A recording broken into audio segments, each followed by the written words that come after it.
Le mariage. La jeune fille s'en alla trouver sa dame qui lui faisait une entière confiance et la prenait souvent pour confidente. « Madame, dit-elle, vous lamenter ainsi ne fera pas revenir votre mari. Vous vous faites du mal. »« Alors, répondit la dame, si la douleur me tue, je le suivrai. »« Suivre votre mari ? Dieu vous en garde, madame. Puisse-t-il au contraire vous en trouver un aussi bon ? » ?»« Un aussi bon mari ?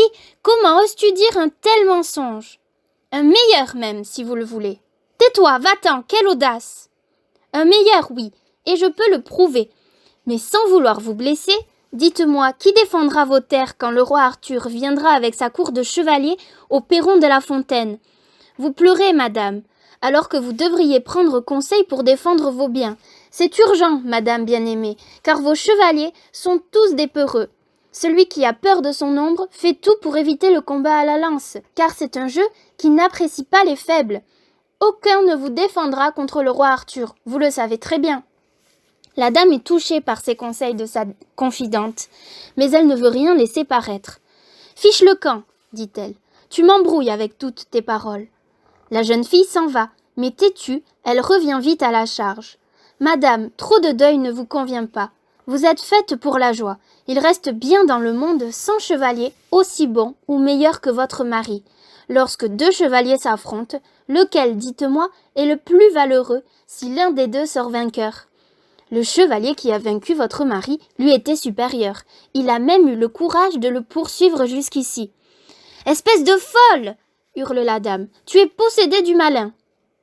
Dans la nuit, la dame cependant réfléchit. Qui allait défendre sa fontaine ? Elle commençait à regretter d'avoir si mal traité sa confidente. Cette jeune fille n'avait-elle pas raison ? Après tout, le chevalier qui avait tué son mari ne pouvait pas agir autrement. Il avait été obligé de défendre sa vie. Alors pourquoi le détester ? Elle imagina toute la nuit que le chevalier se tenait devant elle. Elle l'obligeait à s'expliquer et finissait par conclure qu'elle n'avait fait que se défendre. Son mari, lui, n'aurait pas hésité à le tuer. Il n'avait donc pas agi contre le droit. Il n'avait rien contre son mari, ni contre elle.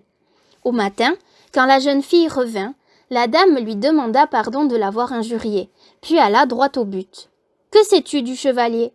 Connais-tu son nom, son lignage ? S'il est d'un rang égal au mien, alors je le ferai seigneur de mes terres et de ma personne. » La jeune fille répondit toute joyeuse. « Madame, vous aurez le mari le plus gentil, le plus courtois et le plus beau qui soit. Il s'appelle Yvain. »« Yvain ? Par ma foi, ce n'est pas un rustre, c'est le fils du roi Urien. Dis-moi, quand il pourrait être ici ? » ?»« Dans 5 jours, je pense. »« C'est bien trop long, qu'il vienne ce soir ou demain au plus tard. »« Madame, même un oiseau ne pourrait franchir un jour la distance qui le sépare de nous. Je vais lui envoyer mon coursier le plus rapide. Il arrivera à la cour du roi Arthur demain soir. Le seigneur Yvain pourra se mettre aussitôt en chemin. La lune luira ce soir, que de 2 journées il ne fasse qu'une, qu'il revienne très vite et je lui donnerai en retour tout ce qu'il voudra. Mais il faudra veiller à ce que personne ne murmure que j'épouse le meurtrier de mon mari. » La jeune fille répondit. « Dans 3 jours, c'est promis, il sera là. Et je me charge de la façon de conduire cette affaire. Il faut penser à réunir vos sujets pour leur demander conseil à propos de la venue du roi Arthur à votre fontaine. Ainsi, vous respecterez la coutume. Et comme aucun de vos chevaliers n'osera se proposer pour défendre la fontaine, vous pourrez dire alors qu'en toute logique, vous devez envisager de vous remarier et que le temps presse. Un chevalier de grande réputation vous sollicite, mais vous n'osez lui donner votre réponse, tant qu'il ne vous y aura pas autorisé. Vous les verrez, tous ces tortueux. Ils seront tellement pressés de se décharger du devoir de défendre votre fontaine qu'ils se jetteront à vos pieds et vous supplieront de vous remarier. » Après cet entretien, la jeune fille fait semblant d'envoyer chercher monseigneur Yvain sur ses terres. Personne ne doit savoir qu'il est déjà dans le château. Elle lui fait prendre un bain, se laver la tête, se coiffer. Elle lui apporte une robe en beau tissu agrémentée d'une fourrure de verre. Bien sûr, elle lui fournit tout ce qui peut mettre en valeur son élégance. Un fermeil d'or incrusté de pierres précieuses, une fine ceinture et une aumônière en tissu de prix. Puis elle annonce à sa dame que monseigneur Yvain est arrivé. La dame la presse de le faire entrer aussitôt. Alors la jeune fille va trouver monseigneur Yvain. « C'est le moment, messire, dit-elle. Madame est seule. Elle veut vous voir en secret. Et surtout, n'ayez pas peur. Je lui ai tout dit, et elle est très bien disposée envers vous.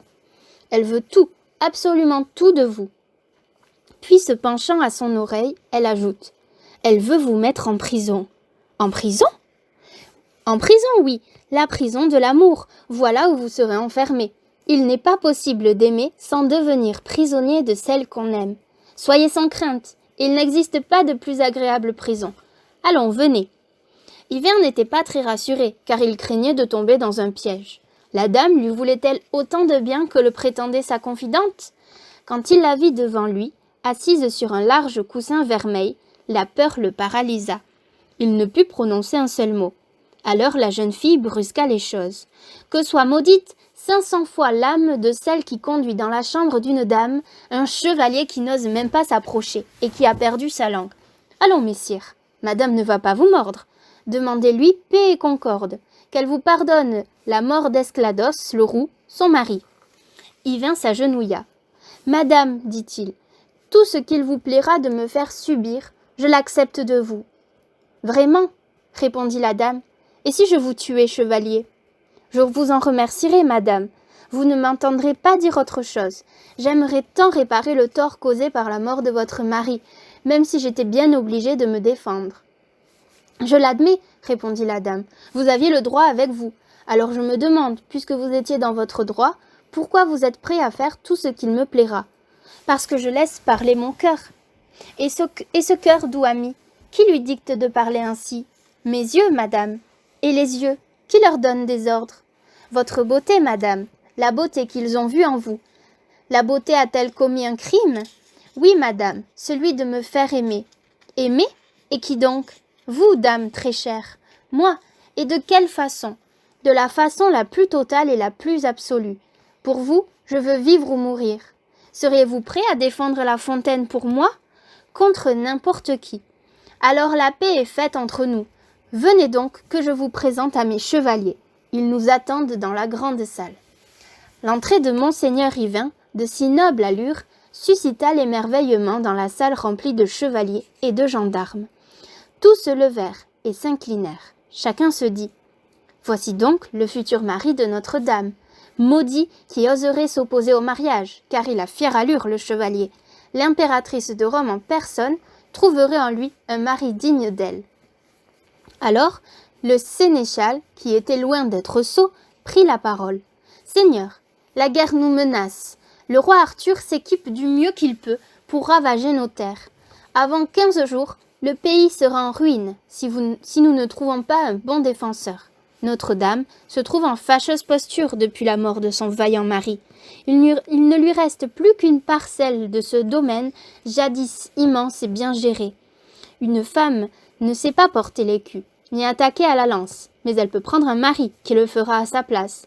Conseillez à Notre-Dame de se remarier au plus vite. » D'une seule voix, tous approuvèrent la proposition et pressent la dame de se remarier, si possible, le jour même. Elle se fait prier tant et si bien qu'elle leur accorde ce que, de toute façon, elle aurait fait, car amour seul la guide au fond de son cœur. Ainsi donc, comme l'avait prévu la jeune fille, les chevaliers ne firent aucune objection au projet du mariage avec monseigneur Yvain.